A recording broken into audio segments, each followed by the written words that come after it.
Hello, everybody. We are waiting for Chezi's tea, and then we'll begin.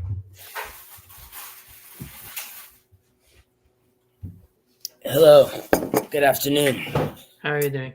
Chezi and his tea have arrived. It's funny. So the countdown is 30 seconds. But, when you think of 30 seconds and you're counting it down, you're like, this is so much time. When the bomb's about to go off, you're like, I definitely have enough time to, make it out of the building. Yeah. Think about this when my son was counting something, and I was counting a minute, and he wanted to know, really what that meant. And he's like, this is taking forever. And I was like, yeah, it's taking a long time if I'm counting it by the seconds. But evidently, it still wasn't enough time to go second away into the kitchen and make my tea in time. So I guess you live and learn. Yeah. How are you, sir? I'm good. I'm doing good. It was a lot. I've been in a bunch of conversations. This weekend was the Hasidic New Year. Oh, yeah. Okay, right. It was a big thing, yeah, in the Chabad that I go to. That was interesting. It was cool. This is the day the rabbi was released from prison, and famous author of the Tanya, which you and Jacob are studying together.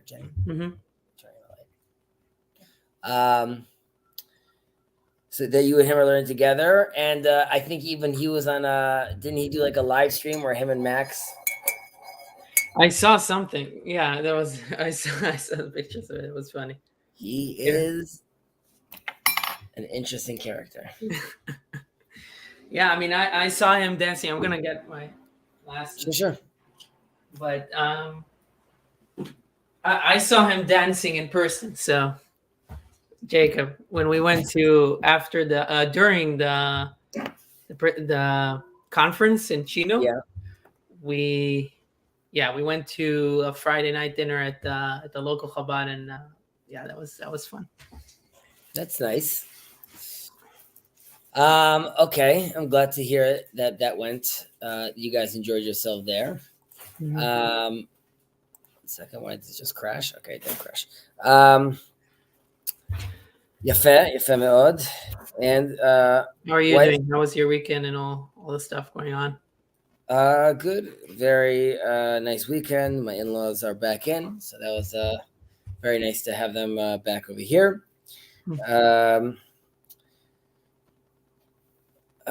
Generally speaking, a good week. Things are sort of moving up. I said last week, I had a client come. Now that client left, but it was very nice to have them over here. They were very happy. They felt, it was a very good fit. Also, the client and the house together. There was a very good meld when that happens, and they're happy, and I'm happy. It was a very nice full circle sort of closure sort of element to it, which was very very nice. My partner was gone for 2 weeks, so that was a little stressful. He came back, which I gave him a very big hug. Very happy. How long usually are those the cycles with clients? How long is it? How long from start to finish am I with a client? Yeah. Roughly, generally speaking, a year. It's almost always 3 months worth of planning, and planning till we're ready to bid. So converting the plans into work plans, and into renders, and into carpentry plans, and into specs, and into bid books, and then going out to tender. So that's usually 3 months. If a client is really on top of his game and answers right away, it could be 2 months. And then the process depends on the scope of the project. Usually runs between 8 months to a year, and much larger projects longer, and smaller projects less. But unfortunately, we tend to get involved in very complicated projects.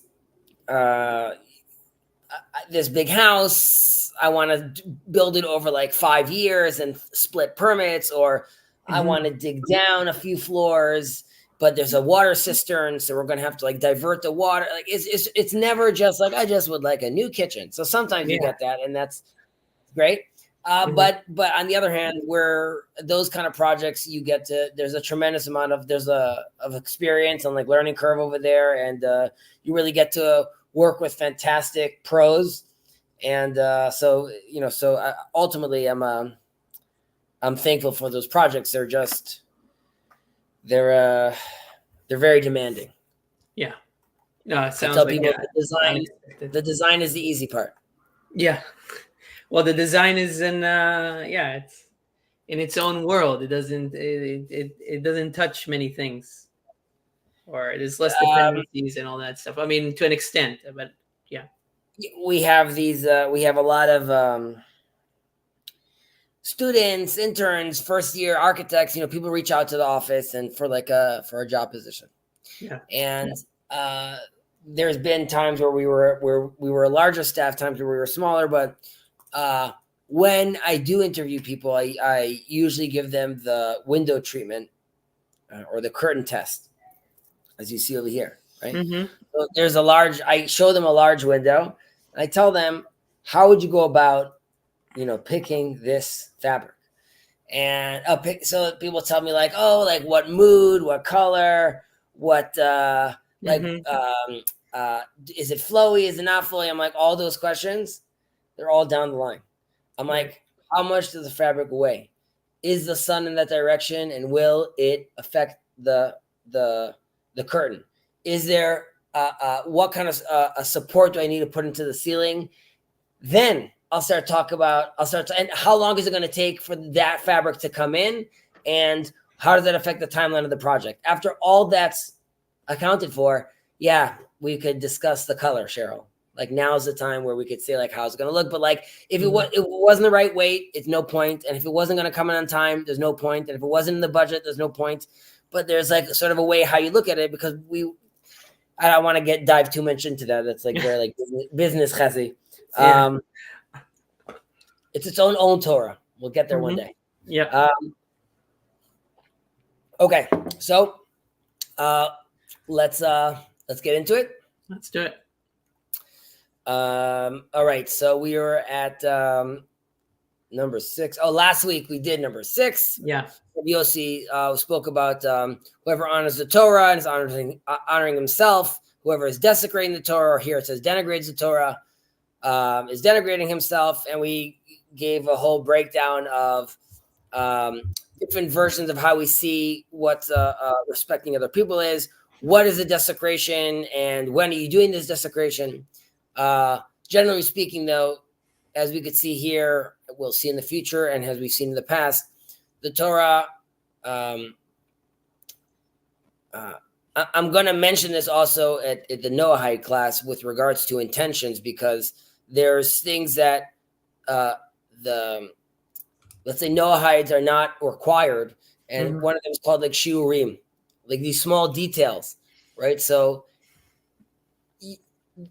while the Torah expects this from all humankind, specifically from the Jews, or let's say it's priesthood class, intentionality, where your mind is, what you're doing, is super, super important. So like, we spoke about that, even if you did something by mistake, the fact that there was a desecration, you should have been aware of your actions regardless. Like, it doesn't sort of matter if it's a mistake. Like, yes, you're not an evil person, but that still needs to be rectified. And let's say for a Noahide, in a certain extent, like if it was by accident, then like no harm, nothing bad happened. Yeah. But in a certain sense, even if a Jew makes a mistake, that could be taken care of, but there has to be some sort of rectification, because like there's a balance was shaken, was undone. And that's because the Torah sort of requires, and this obviously relates to Tanya as well, what you guys were talking about this week about the emanations, and talking about like how, the things you do over here have ripples to, different realms, different spheres, so to speak. Yeah. All of them are one. They're interconnected. So I'm just talking about this, even this little verse over here, which is why the Torah is, very, very adamant about us acting and behaving well, and our intentions being aligned as well. So it's a recurring theme, of course. Yeah, and it kind of reminds me. So this might be like a separate point, but it kind of reminds me of a recent, in a recent parasha, talking about Jacob and the birthright. No, Jacob, sorry, and the blessings, and how I think it was one specific commentary saying again that he was correct. He was right in what he did, in terms of getting the blessings. But there was still, if you follow the story as it evolves, there are still consequences to be big time to be met, right? Like in terms of Laban and him being tricked, and obviously Esav and the whole relationship, and he has to flee, right? So that's the immediate effect. Even if you take into account that he was right, that was what he was supposed to do. Still, the consequences kind of lay themselves out. So, and it's something to consider. Probably also in terms of Shimon Velevi, in terms of what you do has consequences. So, yeah, you should use that tool wisely. Or just to add on what you said, because that was a very good insight bringing that in over here. But definitely, that decision haunts Jacob for a very, very long time. Mm-hmm. And from, like you said, with Laban telling him about his daughters, right? He says, "B'mekomenu lo nahukach," as in where we come from, we don't do this. And it's sort of like a dig saying, like, where we come from, like, I know the kind of tomfoolery you were up to, stealing stuff and swapping with your brothers. Like, we're not going to do any of that, right? So that's already a dig that he has to deal with. Of course, everything he has to deal with while he's there, the double years he's working. But I mean, obviously, just according to many of the sages, his whole battle with the angel / the representative of Esau / his guilt / his subconscious, all this is because, like, even though it was the right thing, he had to struggle and wrestle through all that. So, and even with Simon and Levi, Jacob ultimately, I mentioned this in the 5-6 minute recording I do, but how when he's talking to Joseph, he's obviously happy that his sons conquered. Like, he was okay with the conquest in a certain extent of, like, part of the promise that God gave them. But then when he's talking to them individually, giving them their blessings, like the way you went about it, like, you embarrassed me. It was cruel. So there's the mode of how things are done. And then there's obviously, like, what eventually happens at the end of the day, and how we look at those things from like a grand scale. I would go as so far to say that even Israel, that Jacob, obviously, that our Jacob wrestles with, so what I did there, Jacob. Even there, like when we look at Zionism or Israel, which he has issues with, right? All that could also be like the means and the way it happened doesn't necessarily, like, it's not the end of the story yet, and we're not there where, like, how we have the opportunity to constantly improve that and learn from our mistakes. But Jacob started with like a swap, right? That wasn't ideal, so to speak.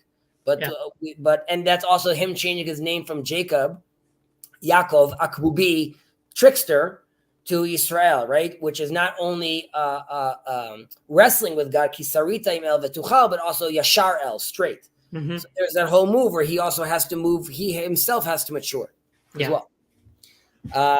All right. You want to take this one? Yeah. Okay, so let's start. So we're at 7 Zayin. Rabbi Ishmael bno Omer, החושך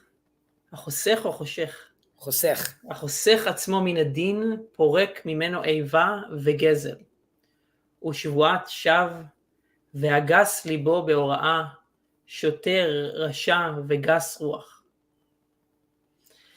His son, Rabbi Ishmael, would say, one who refrains from serving as a judge avoids hatred, thievery, and false oaths.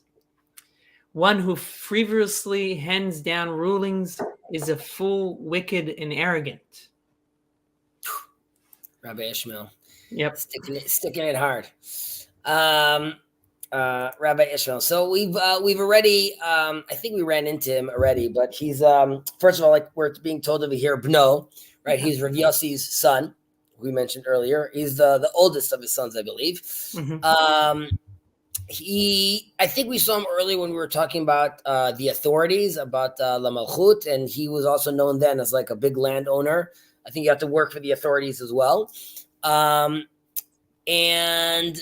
what did we say about Rav Yossi? That he was in Tzipori. Yeah. So also Rav Ishmael is also in Tzipori. And I think there's stories about him about being like a polymath also, which I would love to meet a polymath, but I never met a polymath, but they sound cool. Yeah. Maybe people, use that term too loosely, but like, you know what I'm talking about. You mean like a real polymath? Yeah, like somebody that does everything well? Like, is that what you mean? Like everything, like there are spets in everything? Is that But like, it's also like, they have like multiple discs spinning where they're doing like, physics and, applied mathematics and quantum mechanics and like, they could do all those things. And that's really where you could have like that kind of mind that just like, has that insight. Because whatever. Anyway, I mean, we see that happening a lot with some of our sages, or so we're told. But in a certain way, the Talmud, the Gemara, is in a certain sense giving you that. It's giving you like this table that has like, the philosophy and the science of the time and the Bible of the time all mixed together in like a live conversation, which lets you be part of like this like very focused yet ADD conversation going on. I mean, I think that's an aspect that I like about it, especially if you dig into like Tanya and then and the Torah, and like, I mean, just doing the parasha on the other hand, and then also looking at the laws, and then also it's like really various different angles, disciplines, ways of looking at things that you can kind of work through together, and it kind of gives you a better, hopefully improves your perception of the world and your participation in it. That's because you're involved in all of these different things.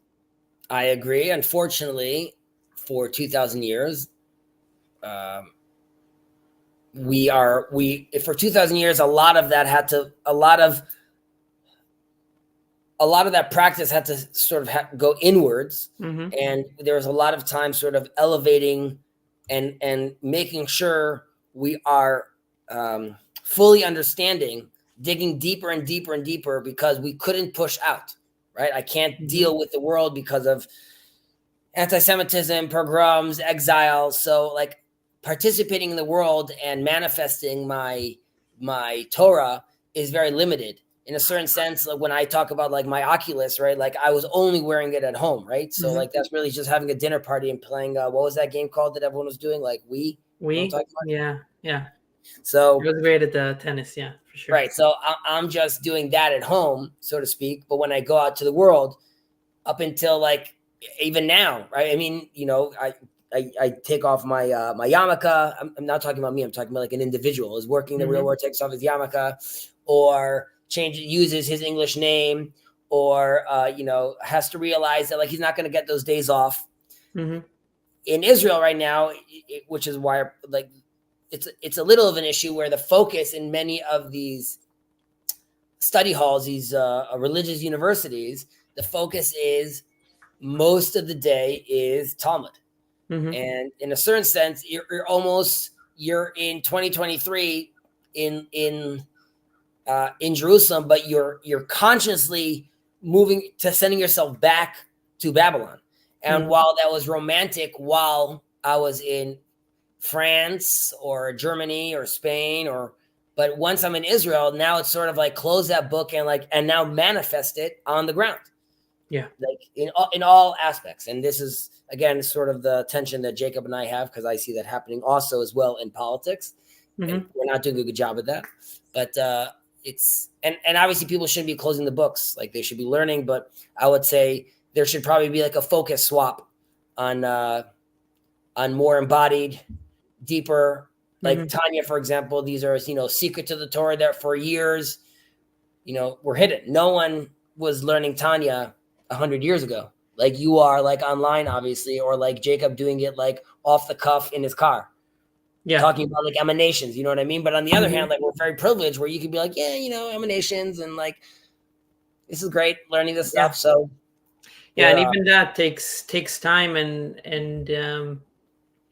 I mean, because the story of the Alter Rebbe, the person that wrote the Tanya, is what was celebrated this weekend is him getting released from jail and from prison, from the Russian prison, and the way that he talks about it, and obviously the people around it, is that wasn't just a material earthly prison, but he was also being judged upstairs for releasing these ideas or talking about these ideas, and his release was a way of, okay, the verdict came in and you're good. It was a miraculous release, and the Hasidic movement redoubled and the efforts redoubled after that. So that was, you could see, you know, hints of this when Rabbi Shimon Bar Yochai and his son leave the cave. Right. And obviously that also alludes to other stories at that time of like, you know, the prophet or the sage leaving the cave, right? Which is like walking out with that wisdom. First, he burns the people, right? He's like, you're not worthy of this. Or here the rabbi gets arrested. He's like, the seventh day world can contain eighth day knowledge. But then comes, he walks out again, and then he recognizes that the guy is running with his besamim and his two hadassim, his two plants. And the guy asks him, why are you running? He's like, one is for remembering the Shabbos, one is for observing the Shabbos, keeping the Shabbos, Shamor. And then he rests because he realizes, like, in my cave or in my studies, I had these secrets, but ultimately this guy's embodying it now on the ground, running and doing it. Right. So, so I'm glad he was released. Yeah. Okay. Okay. Let's see how we connect. Let's see how we connect. Right. So we were just talking about Rabbi. We were just talking about Rabbi Ishmael.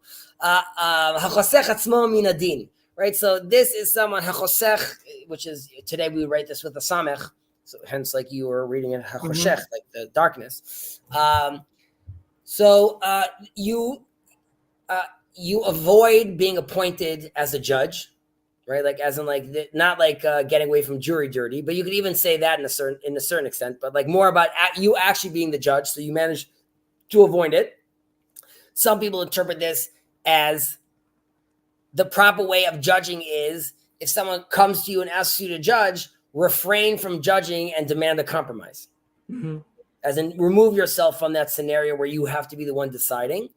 And some of them just says like, we're talking about the parties over here in the issue. Like they decide, I go to you and I'm like, you know what, forget this. I'm just going to pay up, or I'm going to give you X amount. We don't even have to go to the judge. Let's just close this up. So we're talking about the guy that tries to avoid this. But the reason we want to avoid this is, like you mentioned, porek mimeno eva vegezel veshvuat shav.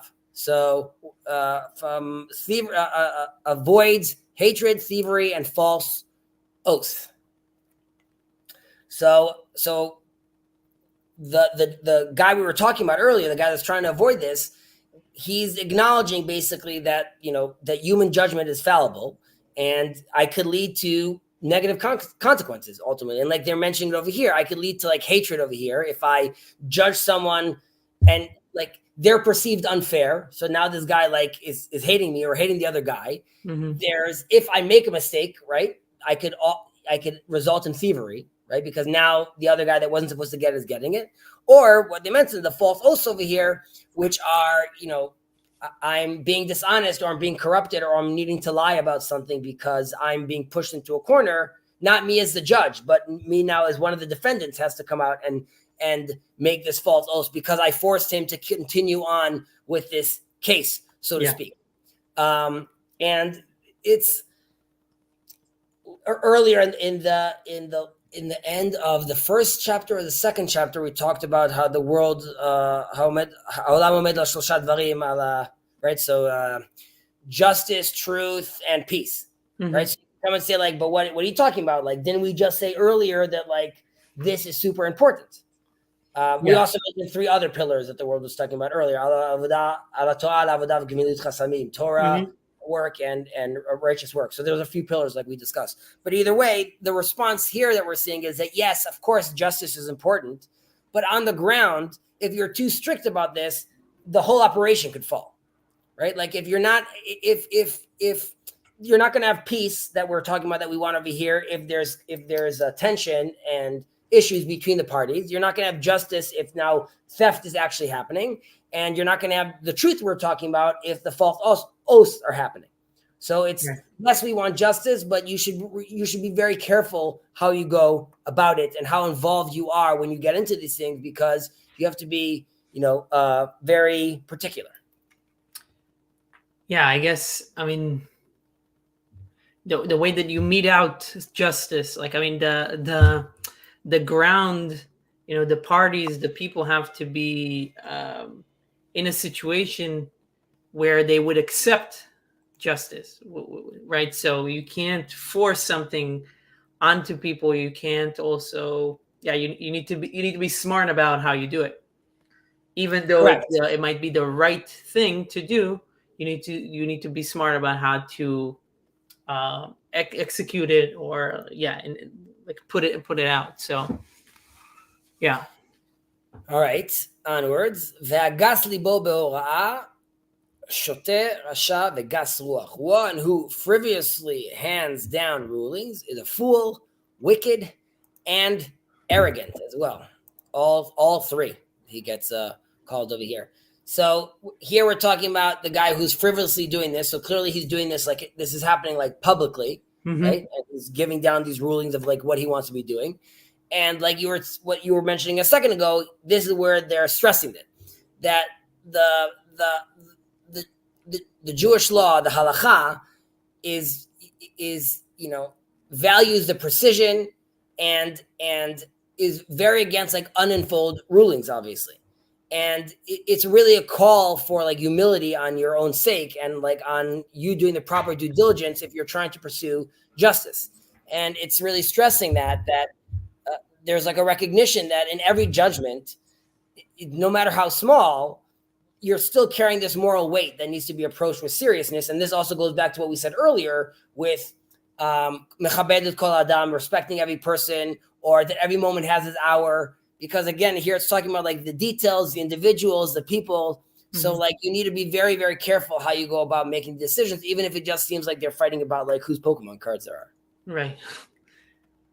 And, and again, it's stressing that hagas libo, which is someone right now that in theory is saying like, yeah, like I'm not running away from doing the ruling. I'm very gung-ho about giving the rulings, and I'm not even going to wait. I'm just going to start talking about it off the top of my tongue, giving you what the rulings. Yeah, that's nonsense. Yeah, it's yours. Like, whoa.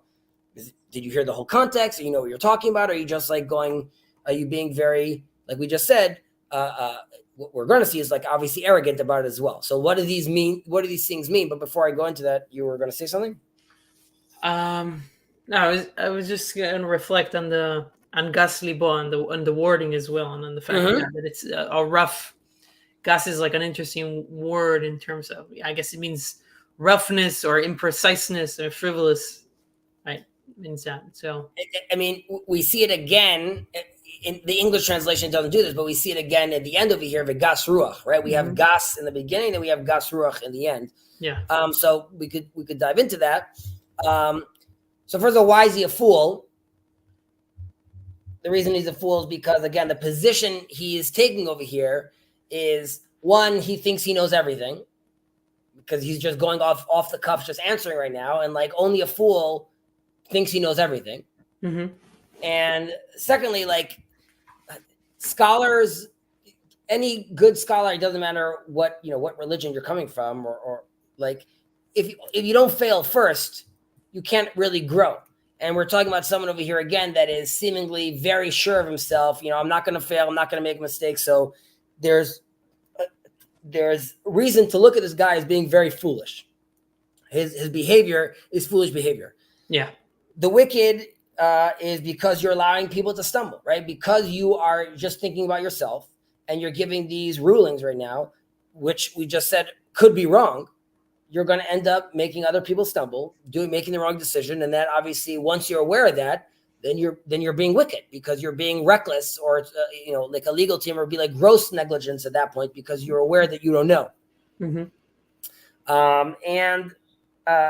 Then what we're talking about, the gas ruach over here, you're not being careful like on sensitive issues, which is where the gas ruach comes in, which is almost like spiritual issues as well, which is that your effect of just giving these answers willy-nilly ultimately can affect in the fact that you're also going to be very frivolous with your spiritual understandings as well. Like Right. if you didn't feel careful enough with regards to, let's say, the practical decisions you're answering about, like, yes, that plate is kosher, then when things get even more complicated, you just might be, you again, you're going to be frivolous and reckless with those spiritual issues as well. Mm-hmm. It kind of reminds me a little bit of there's some kind of razor. What is it? I don't remember which Occam's razor. Occam's razor of like somebody assume, or I don't know if it's Occam's razor actually. I might be related, but you assume foolishness before you assume wickedness. So the person that does this hands down these rulings, you can, at least at first, you can assume they're just a fool because they think they know something, or they're just I hear what you're saying. Mm-hmm. You're saying it's a gradation. Maybe, yeah, possibly. It just reminded me of that. It might all be all. I mean, it's all at once as well. But I mean, there might be like, No, but I hear that. Like I'm saying, you're first hearing this guy speak, then you're just looking at him as a fool. As he continues speaking, he's going to end up making himself a wicked person. Which eventually, once he's done A and B, he's already in the realm of 3, which is being like already like acting frivolously and foolishly with regards to spiritual issues. Right, because I guess it's the decay has fully taken over. Right, and it's part of the identity. So that's just how he behaves. So he starts behaving that. Yeah. Okay. Mishnah Chet. You want to take it, or you want me to read it? You can take this one. Okay. Havei Omer, al tiyeh dan yechidi, she'en dan yechidi ela echad, ve'al tomar kablu da'ati, she'hen rashayin ve'lo ata. These are cute little ones this week, I see. Mm-hmm. He would also say, so Rabbi Ishmael we're talking about, do not judge on your own, for there is none qualified to judge alone, only the one. And do not say, you must accept my view, for this is the majority right, not yours. Okay, so first, the fact, just a little background to this. The fact that they're talking about over here about, well, I'm trying to think if I should get into this. Yes. Okay, so there's a question, are you even allowed to judge alone or not? Yeah. And there is a discussion with sages in many places, but more specifically in Masechet Sanhedrin, the tractate of Sanhedrin, where they talk about whether you could do it with 1 or 3. This Mishnah, we're discussing it in the place where it's permitted for 1 to do. Like that's the opinion that said even 1 could judge and not 3. Mm-hmm. And even the ones that say you need 3, they too have loopholes, so to speak, when you're talking about a how would I say, a dayan mumche, an expert judge, or like a specialty judge dealing with like a specific thing. Then the understanding is that like this is a mind you want dealing with it. You don't necessarily need other people that are not, either there aren't or they don't know as much as he does on the subject. So that would be allowed. So that's just like a little context about like, if one would ask, but how are you even doing this? Because famously, we know that we judge with 3. Yeah. Generally speaking. So that was just like on that little context. So in that case where you could judge alone, we're telling you even then, whether you're an expert or whether because this is the opinion that those sages took, you shouldn't do that. You should still judge with like a full group, because it's important to let other people participate in your practice of ruling, just sort of to, as they say, mistakenly, iron sharpens iron, right? By mistakenly, I don't mean like that doesn't work. Just like iron actually doesn't sharpen iron, but you know what I mean?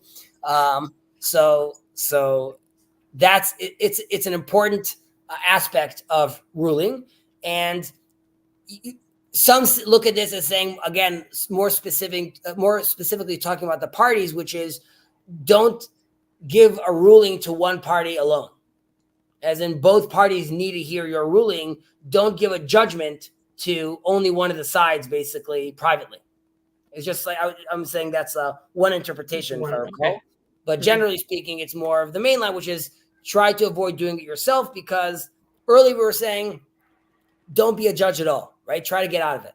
If you can't get out of it, like we said, do the compromise. Now, if you can't get out of it, then don't do it alone. Bring people on with you. One, because you want to sort of spread out the exposure, so to speak. Two, because you want to make sure that you're not in an echo chamber, right? Like if you're speaking, someone's be like, wait, that's your process? Like, what are you talking about, right? So you want to be able to course correct. So that's why it's important. She'ein dan yachid, ela echad. And in English, it was like, for there's only one, right? So we're saying over here that the one we're talking about over here is obviously God. So this is like a beautiful, humble acknowledgement that, God is the ultimate authority of judgment. So just like generally speaking, even before we're saying you can't judge as one, because we're saying you could in theory judge as one, it's just saying, remember, God is the ultimate judge. But the oneness of God and our oneness is obviously different, because like we have many like internal components of intellect and emotion and imagination, and each one of these aspects of us could have conflicted influences on us, right? So like, yes, I'm a single individual, but there's, so to speak, like a storm going on inside. And that's why it's just important to remember that not only that God is one, but it's also in a certain sense like a more it's like a deeper philosophical hint of you also have to realize about yourself that like even though you are one, you aren't unified yet. Right. It's the infallibility. You just need to recognize your infallibility, which is our strength in a certain sense, right? Like it's great that I could play around with emotions and things like that. But when God tells Moses also, Mani rachum afatar rachum, like just like I'm merciful, you'll be merciful, right? These attributes that we could take on that somehow resemble God, in a certain sense they do, and in another sense, in God they're all united, they're all one, and by us these things are fragmented, and hence could leave us to get to false verdicts. Ve'al tomar kablu da'ati shehen rasha'in ve'lo ata, right? And do not say you must accept my view, for this is the majority's right, and not yours. So one is sort of obvious. Don't use your position. Don't use your authority, so to speak, to have your ruling being accepted. Don't Harvey Weinstein this kind of situation over here and create like apply pressure, not sexual pressure, but apply pressure over here to get what you want done. Because the Torah is obviously stressing over here the respect of, let's say, the communal consensus, the process of how we make these decisions. And that's also the English translation is stressing that as well, which is ultimately it goes according to the majority. This is also a clear line that's like, warning you against like, authoritarianism and stressing the concept again of humility. Once it was like just being humble by knowing that God is the ultimate judge, and two is recognizing that like ultimately it also goes according to the majority. So the majority rules, whatever in any version or mechanism majority means. I understand obviously that's different in every country, but the point still stands. And like also you were mentioning earlier that it's also a general statement about the whole aspect of being judged. Like, yes, we are electing to be part of this system, whether it's a secular court or a religious court, but the parties don't have to agree with what the judge says, right? They just have to follow his ruling. So like, he can't demand the acceptance of his opinion. You can only demand the compliance of his decision, right? So like that has to be enforced, but you shouldn't, like the judge shouldn't be like, if he's walking out not agreeing with me, then like I failed, I'm going to keep on pressing. Like you have to know where to do that split, or you can't enforce your reality on someone. Right. I mean, that's kind of like you can think of it classically in terms of you would have the ruling party. I mean, I just remember this from civics in Israel. You have the party that rules, and you have the party that executes. I think there's an Harashut mevatzat, harashut. Yeah, I think there are terms for this in English. I just can't remember them.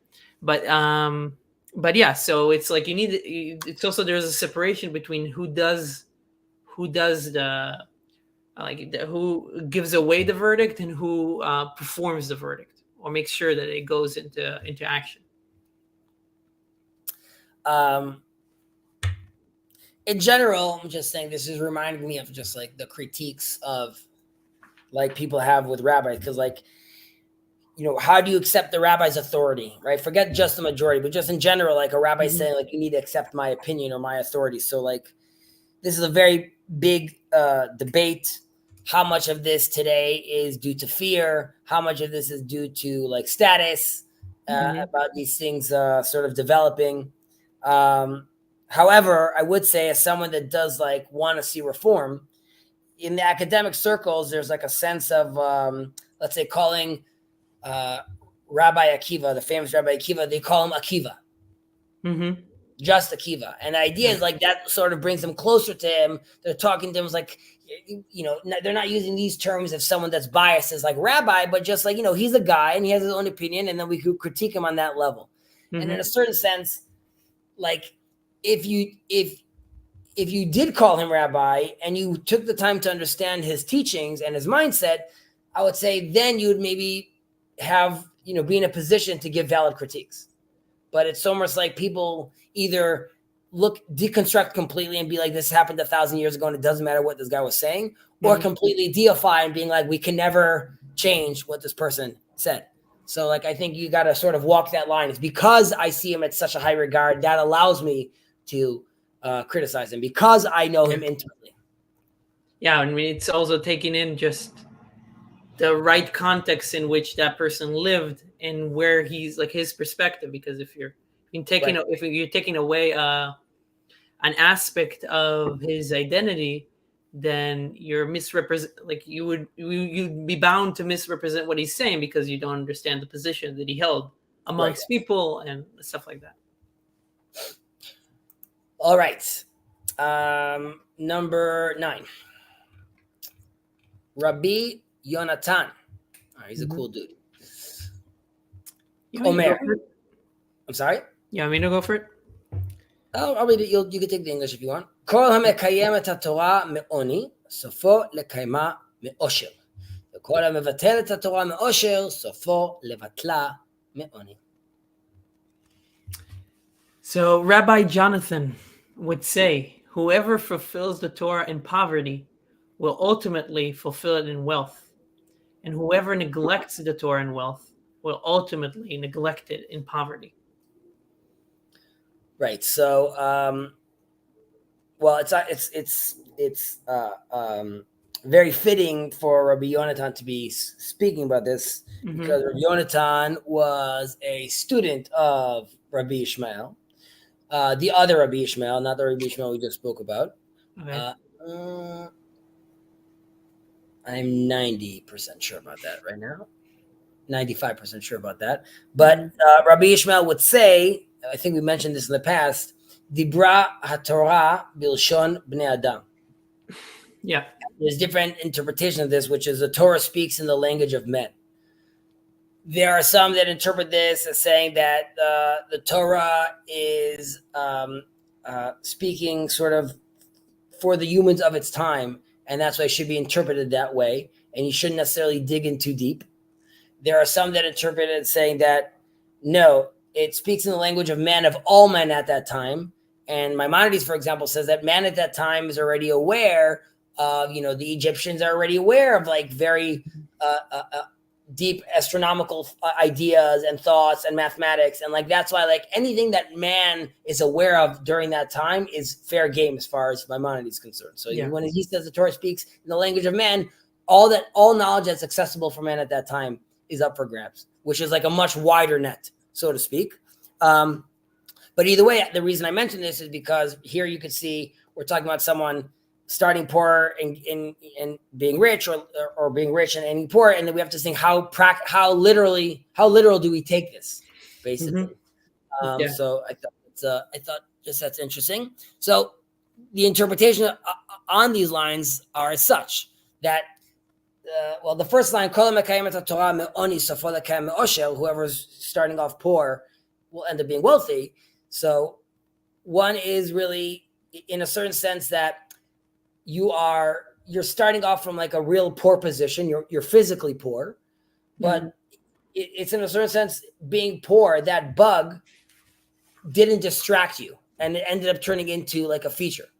And because like it didn't distract you, we're saying that God wants to now give you like sustenance, because because that's what's going to require you to continue to uphold the Torah, right? So it's sort of like this loop sort of thing, that as long as like you get past the distraction of being poor, then you reach that threshold where now God will miraculously make you rich, so to speak. However, we'll have to see if reality, offers such options. There's now a different interpretation, which is people that are committing to the Torah in poor times, so to speak, as in not that I'm physically poor, but I'm down on my luck right now. I'm depressed right now. I've gone through like a horrible ordeal. So that's when it's very difficult for me. And if you work hard in those times and you muster the proper connection and faith in those trying times, when you're wealthy, and by wealthy, I mean the wealthy times, right? When you are now back on your feet and everything's looking okay, then it allows you to apply and appreciate that Torah much more. Right. I guess that was when you read it at first, that was kind of my first. That was what I initially thought it meant. You're trained well. It's not, because it's not just magically becoming rich. Yeah, right. It is. Yeah. Especially, and obviously the second part kind of touches on that as well. And you can feel that in terms of like, it's like a convenience. It's like, if you do that out of convenience, I think we kind of already touched on that in one of the last Mishnahs right here. I don't know where exactly, but that if you do something out of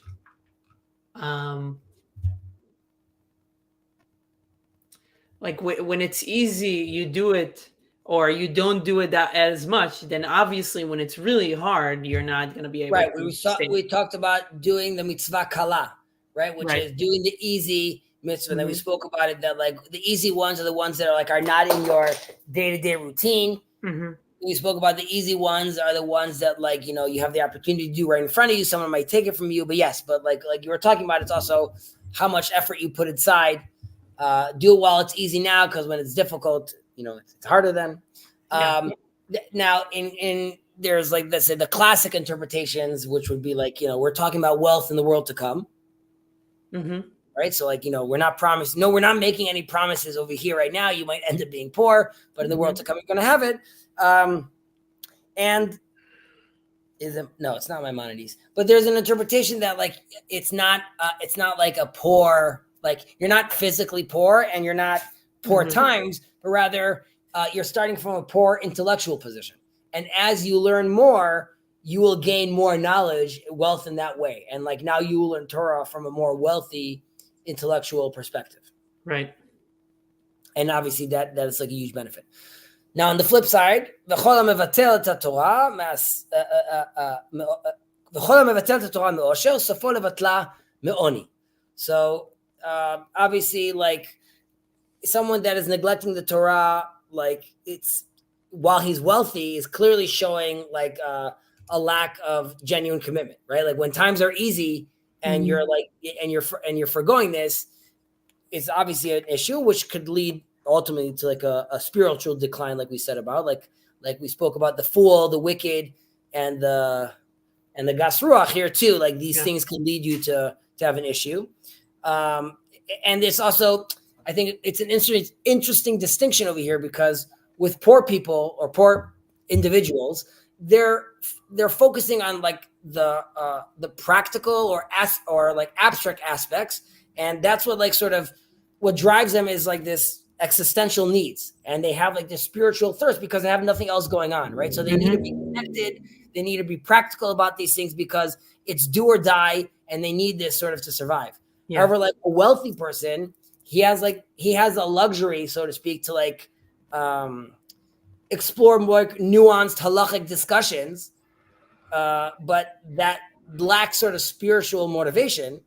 And when he's rich, if he neglects that, he might have had like this in-depth, like nuanced halachic discussion, but if he didn't spend the time really engaging on the more practical and like abstract aspects, he's not going to have enough of that spiritual fuel, so to speak, to keep going. Right, because he's just sustaining on the material, on the kind of the day to day. Correct, and the poor person needs like the real to keep himself alive. Right, because he doesn't have a lot. Exactly. Right. So maybe he can help me place this pattern as well. So because in one way you can be, so let's say there is a person that is wealthy, meaning they do it okay in life, and they don't seem like they need anything spiritual. They don't. Maybe we're talking about the same thing, but I'm just trying to talk about it. But they don't seem like they need anything else. So they get into some existential mode where they realize something as like it's not the material maybe is not enough to sustain them, and actually that becomes part of their downfall. But that is where they find the meaning, right? That is where they get their spirit from. Well, so we're talking about like a U-shaped journey, right? So like a little bit, right? Yeah, I'm dropping down. The attitude is over here is like when you're in your wealthy position, right? Mm-hmm. If you stay the course, you're not going to dip down, right? Like as long as you keep feeding yourself your spiritual stuff, then you should be hunky dory. The poor person could rise back up. If he drops back down, he has the tools to not fall as far back down as he was before. Right. Yeah. And I guess this kind of relates to the beginning of our conversation, where if you are wealthy and you neglect, you might think, okay, maybe it'll be a U-shaped story where I can deconstruct, I can like figure out what I need, and then maybe I'll get up out of that. But that journey will still have its consequences on you. Like it would create some kind of chaos in your life in one way or another. So it's a dangerous thing to do. So it's better if you do it while you're up. Like did you can sustain that? Yeah. In theory, it starts with Kol Mekayem et Torah Me'oni. Everyone's starting in theory from zero, right? When you're born. Right. So the sense is also here, like you're starting from this point. You're already going to give yourself the tools you need to then stay in the wealthy place and not have to dip back down. But there's also a sense of here when they use such a term like sofo, right? Ultimately or eventually, right? So like when is this, right? Because you could say that there's people that are born poor and die poor, born rich and die rich, and like when did their eventual thing happen? So this is in a certain sense also like alluding to I'm sure you've heard this before. Mm-hmm. Yeah. So basically, we're saying that like you should study. We talk about the study of Torah or doing good deeds. That you should do it like from insincere motives, because ultimately, practicing that pattern will turn into sincere motivation. Yeah. So here too, the eventually is again, this is like in a classic. Chazal and the rabbis' fashion is, you don't even see the butterfly effect or the ripple effect of what your actions have, even if they're in theory currently insincere. So we know that as like there's a story about in Judges, Ehud ben Gera, he comes into Eglon's palace. The way he gets in, on being detected, he's left-handed, and he hides his weapon on the left, and the guard only checks his right. So very lax security, if you ask me. He's giving this attack plan. He's like, they're never gonna guess. I'm just gonna move it. To my left. So, anyways, he goes in. Says, maybe it was even a double-edged sword, I believe. So he goes, sees Eglon, and he tells Eglon that I came to speak in the name of God. And Eglon stands up. Ultimately, Ehud stabs him. The Bible uses I don't know what the word is in English. In Hebrew, it's called parshadona. All his fat comes out, and he dies. But he dies in private, in a respectful manner, as in that no one had to see him die that way, because he stood up to God's name. Right? And then the sages say that he didn't even realize that showing that little amount of respect, right? That even if he had his own ulterior motives personally, there was a ripple effect of that, which is ultimately his descendant is Ruth. And Ruth is Ruth's descendant is David, and that's down to the Messiah, right? So we have an attitude again where like the eventually is the Bible and the Torah have a very marathon, long haul view of the world. And when God tells Moses that you can't see my face, you're only going to see my back, the sense is like it's all happening in retrospect, and there's a long, long story down the line that you need to be looking at. Yeah. And reading those patterns, of course. Cool. I think we'll stop here. Yeah, sounds good. Good. Next week is the Festival of Lights. It is the Festival of Lights. Is there a reason that we're not doing this, or? No, I think Monday. Yeah, I think it should be good. To all watching, I hope you enjoyed. If you didn't, I'm sorry. If there's something I said that offended you. I don't know. Grow thicker skin, and as always, reach out for a conversation. Or reach out for a conversation. Yeah, I don't know why I was so. Yeah, you're right. First, we could talk it out. But again, thank you for joining, and we will see you next week. Sounds good. Thank you, Chezi. My pleasure. Thank you.